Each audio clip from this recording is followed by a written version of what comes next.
TCM brings an exciting experience to both coasts with the TCM Movie Locations Tour of Los Angeles and the TCM Classic Film Tour of New York City. View the actual locations where the movie magic took place. For more info and to book your tickets, go to tcm.com/tours.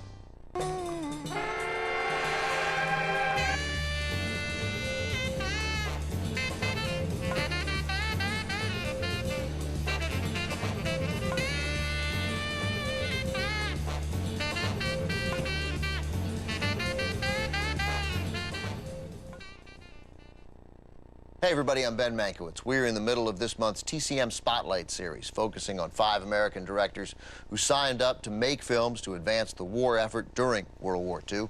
Tonight, we have the films of John Ford, who at the time may have been the only director with more clout in Hollywood, perhaps even in Washington, than Frank Capra.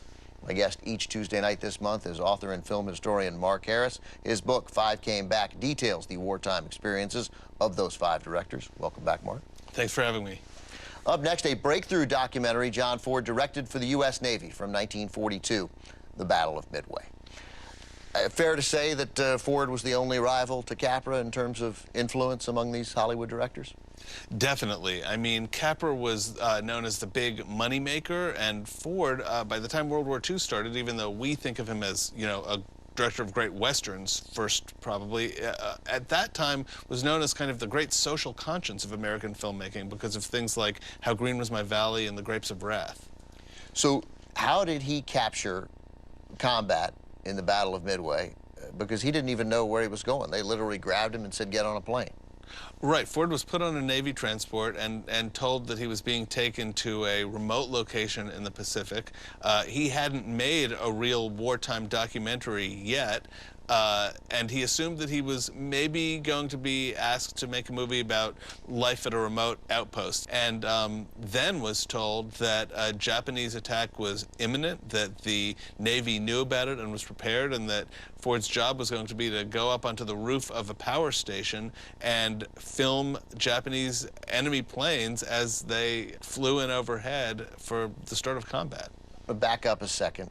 December 7th, 1941 is Pearl Harbor. Ford was already in the service. These other guys joined up in 1942.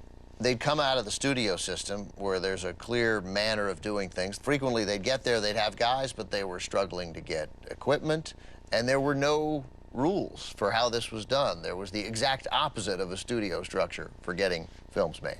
That's right. And of the 5 guys, Ford was probably the most adept at sort of bulldozing over anybody's objections to get what he wanted, whether it was men or filmmaking equipment or travel orders. He had the patronage of Wild Bill Donovan, who was able to kind of shield him against a lot of what would have been Navy bureaucracy and other impediments. And Wild Bill Donovan, for people who don't know, was the head of the Office of Strategic Services, which was the precursor to the CIA. Right.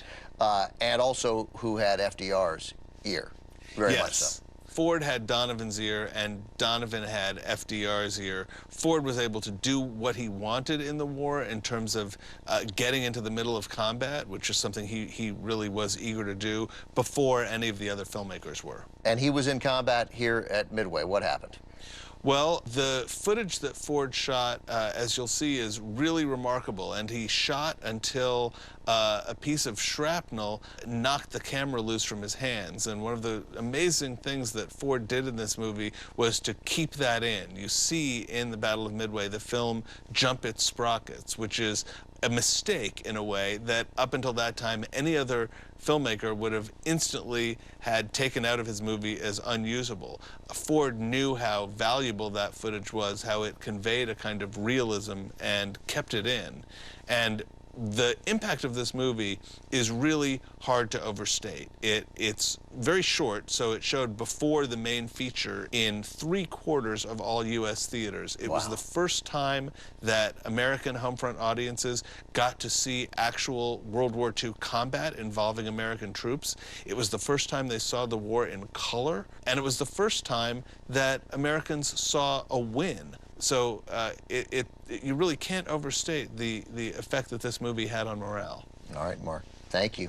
From 1942, with 4 narrators, including a couple Oscar winners, Henry Fonda and Jane Darwell. Here's John Ford's The Battle of Midway.